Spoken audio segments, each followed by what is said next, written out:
Good afternoon, TYBSc student. In last lecture, we already discussed about the paper BO 334, semester 3rd, paper 4, Spermatophyta and Paleobotany. We already discussed about the male and female cone of the pinus, how they are arranged, what is the structure of microsporophyll, megasporophyll, then ovule, then what is the structure of microspores, what is structure of pollen grains, how they are looks like, what is the nature of winged pollen grains, what is the anemophilous type of the pollination. Everything was discussed in this chapter. Today we are going to concentrate on the actual structure of the ovule. When we observe the ovule is, when we observe this one, that is this structure, this ovule is there are two types of the ovules are arranged as a megaspore on the either side of this ovuliferous scale. So this one is the actual ovule which are found there. And when we observe the actual structure of the ovule, this structure of the ovule, that is, it is elongated. It have the large multicellular structure which is known as the nucellus. This central portion is the nucellus, that is maximum area of this ovule is occupied by the nucellus, and this ovule is enclosed by the two-lipped protective integuments. These two-lipped means here this lip is there, this lip is there, two-lipped, and because of that there are the formation of the opening is there, and this opening in the language of the gymnosperm, in the language of angiosperm, this opening is known as the micropylar end. This micropylar end, here is the Chalazali end is there, and this end is the micropylar end, and this integument is, or this coverage or this nucellus is covered by the such type of the coverage which is known as the integuments. This integument is of three layered, or it is tri-layered. The outer layer as well as the middle layer, when we observe this one, the outer layer as well as the inner layer, both the layers are comparatively fleshy, and the central one which is stony layer laterally, which forms the cover of the seed. Then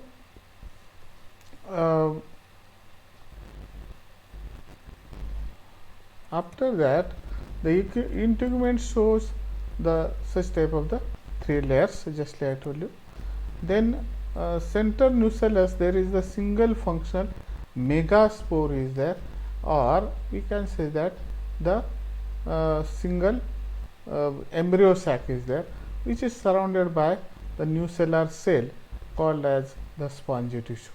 Means here the such type of the structure is found there, and laterally when at the time of fertilization, such type of the pollen tubes or the pollen grains are attached here, and then pollen tubes enters inside this one. But actually this is the structure of the integument, and at the center, after fertilization of the pollen grain with the megaspore, then suppose this is the entire megaspore, and this entire megaspore, that is, it have the presence of nucellus, and these megaspore, that is functional megaspore, get fertilized and it becomes multicellular or multicell structure, and this multicell structure is nothing but the female gametophyte. Then it is the, when we concentrate on the pollination, this pollination, just like I told you in the last lecture, this pollination is the anemophilous type of the pollination. Means what? The pollination is takes place with the help of the wind, and hence it is known as the anemophilous type of the pollination, because the pollen that is polling agents, that is pollinating agents, never visit towards the such type of the cone, and because of that what happens, this pollination is takes place with the help of wind, so it is known as the anemophilous type of the pollination. This anemophilous type of the pollination takes place in the month of February and in the month of March, February to March, in the plain region, plains, and it may forms the May or June in the hilly area. The pollen sacs dehisces. In the last lecture we already discussed about this. These pollen sacs dehisces by the longitudinal slit which is present there, and as they have the longitudinal slit, the number of yellow colored bi-winged, or we can say that the winged pollen grains are spread in the atmosphere, it with balloon like floating nature, or they looks like as a balloon and floats very easily and blown by the wind on the its liberation and carried towards the female cone. When they goes towards the female cone, at that same time the elongation of central axis of the female cone, means what happens, that is the this female cone gets mature, and as female cone gets mature, at that time what happens, that is such female cone they have the such type of the ovuliparous scale. So this ovuliparous scale and this Bragg scale both gets unites, and they leave the space in between the two ovuliparous scale, means the female cone, they becomes brown, they becomes hard, they becomes comparatively woody, and as they becomes hard and dry, we can say that. So at that period they leave the space in between the two ovuliparous scale, and so what happens, they create the space for the entry of the pollen grain inside the such type of the this ovule.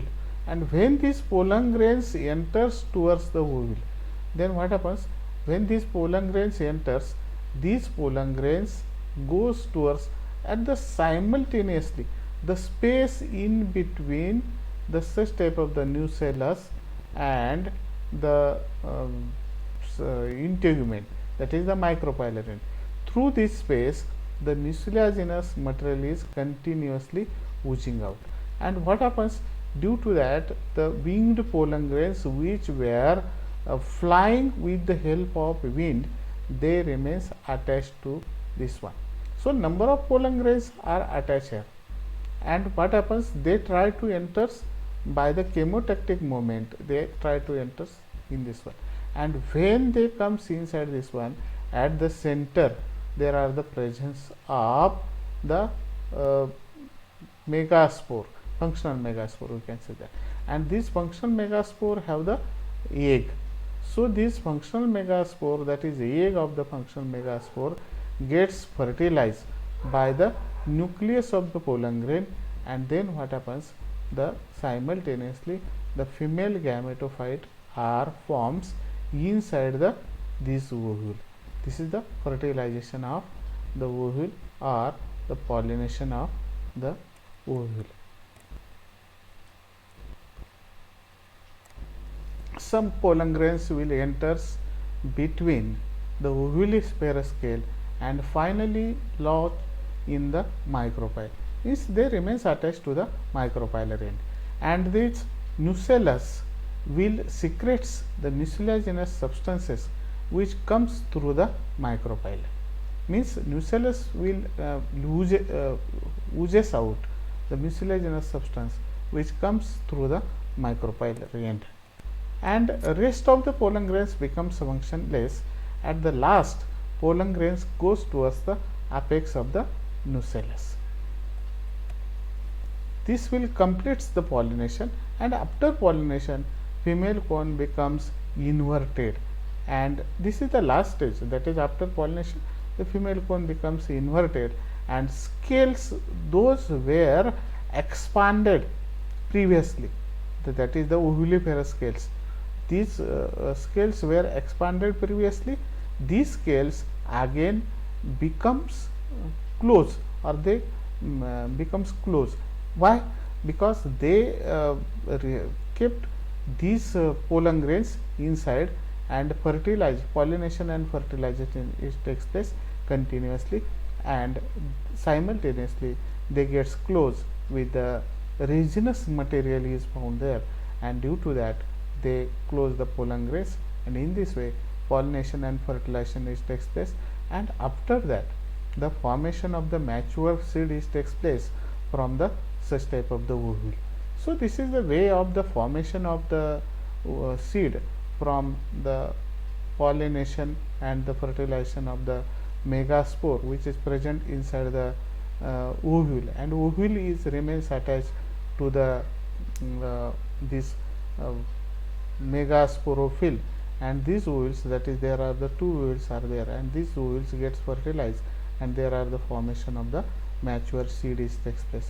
So this is the actual structure of this ovule, and the pollination and fertilization of these pinus takes place. So these gymnosperm, that is particularly the pinus, they when we observe the both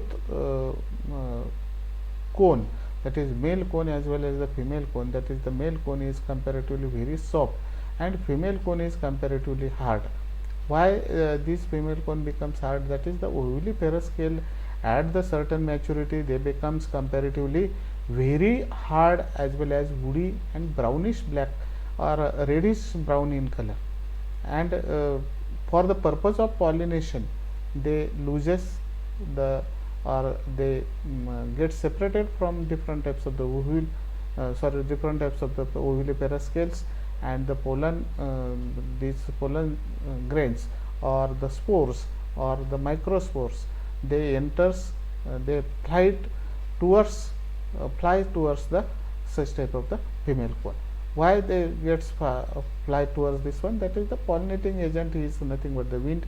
It allowed to fly this one, and they are present on the one and the same plant. So simultaneously the pollination is very easy, and this pollination is takes place, and after that the fertilization is takes place, and then there are the formation of the seed is takes place. In this way number of pollen tubes are enters inside this one, and one pollen grain becomes functional, and in this way there are the formation of the multicellular female gametophyte is forms there after the formation of, or after pollination and fertilization. So this is sufficient for today. Thank you very much. Thank you students. Thank you again. Stay safe, stay home, and have a nice day.